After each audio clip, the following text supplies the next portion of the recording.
want you to go in your mind's eye with me and search over your life. Try to find a time when you don't remember hearing a Christmas carol, whether on the radio, at the store, a time where you didn't see Christmas decorations outside your home, a time where Jesus wasn't mentioned outside your home. Do you remember that time? I didn't think so, but I do. I remember when I first heard Christmas Carol on the radio, and I was surprised. Pleasantly surprised, but surprised. And that wasn't that long ago, 1989. See, I was actually born before that, in a country far, far away that was under communist regime. Do you remember the spread the wealth, fair share talk that's going around? Well, that's how it all started.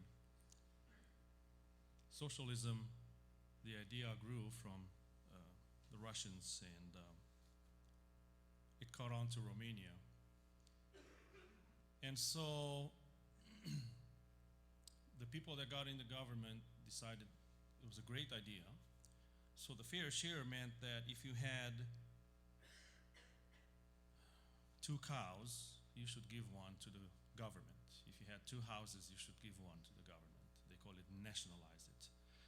And anything more than one was gone. In fact, even if you had something that was good, a piece of land, a machinery, they took that and they gave you a piece of junk.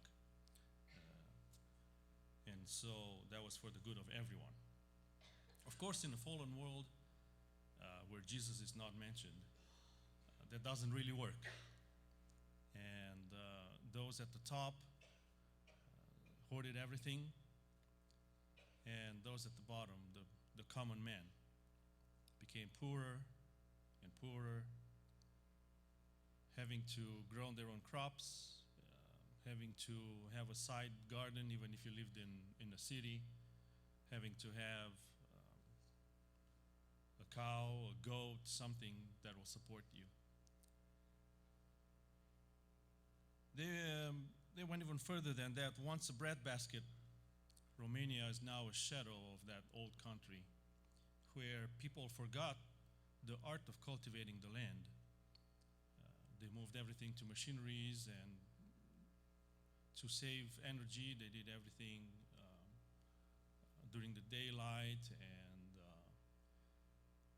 so everything was done in a hurry, not done well.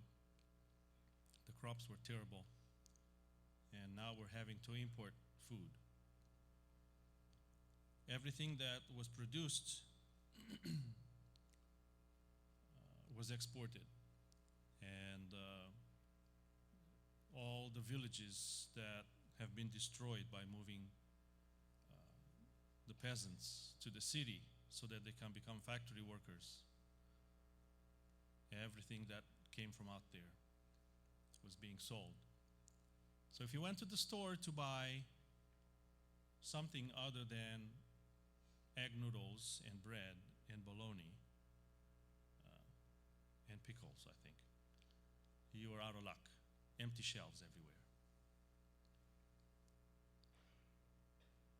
Once a month, you got your ration of sugar, flour, and oil, and then you're supposed to make it throughout the month with that portion.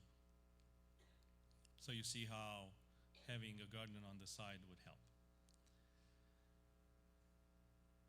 Even further than that, socially, everything is destroyed. But the government decided that churches are really no good and they don't contribute anything to our culture or to the country. So the president vowed to get rid of all of them. And when I was born and grew up, this was the process that was being carried out. Many historic buildings were destroyed, villages leveled. I grew up in a Christian family, so we did go to church. I learned about Jesus. I sang in Christmas program with the kids. I learned how to play an instrument in church. So church was healthy. It was thriving, as church does under persecution.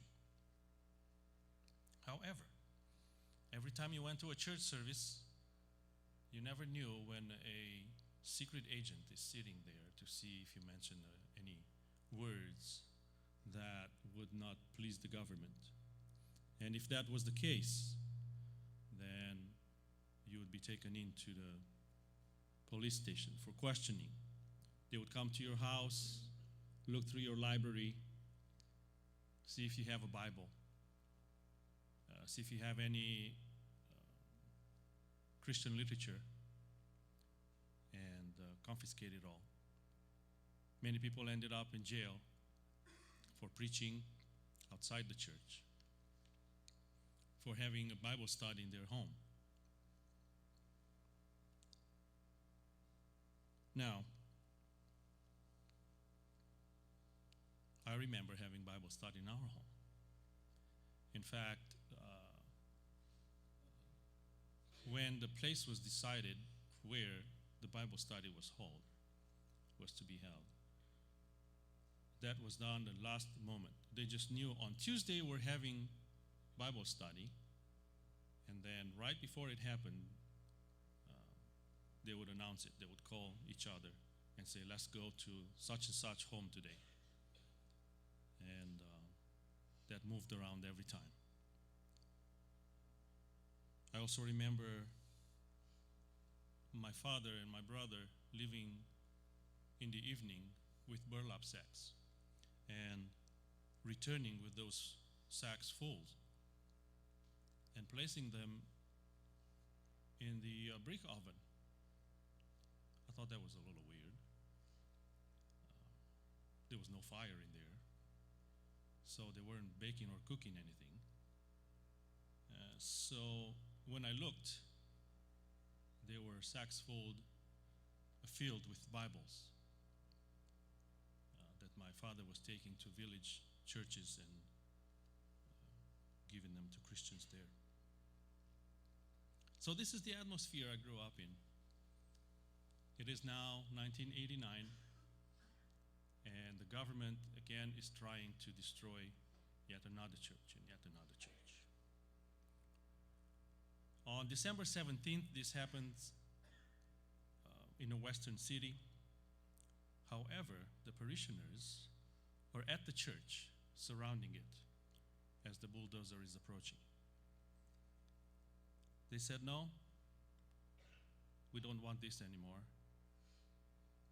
We want to be free to worship our God. Long story short, the government gets involved, the army is called in, some people lose their life. But the whole country hear about it. The news spreads like fire, and people in every city start gathering in the square, chanting, "We want Jesus. We want to worship." On December 22nd, the president decided it would be a good idea to step out onto the balcony of the parliament building and give a speech to the whole country that was televised and tell them, this is unacceptable. And as he was talking, usually they had recordings of people clapping and cheering, and there was hundreds of people, thousands of people gathered in that square. And this time, instead of hearing the recording of clapping and cheering on, there was an uproar And then they said, "We want Jesus."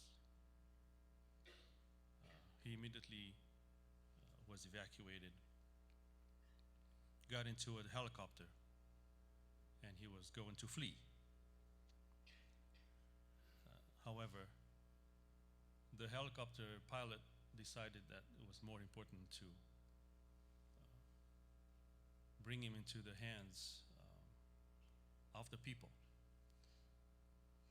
And on December 24th,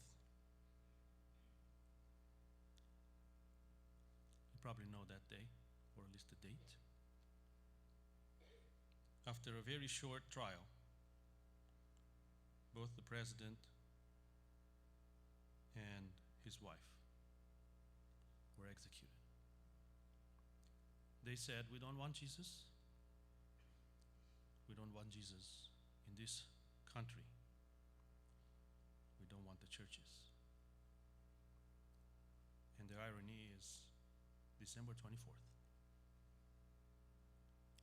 they lost their life, while Christmas carols were being played on the radio.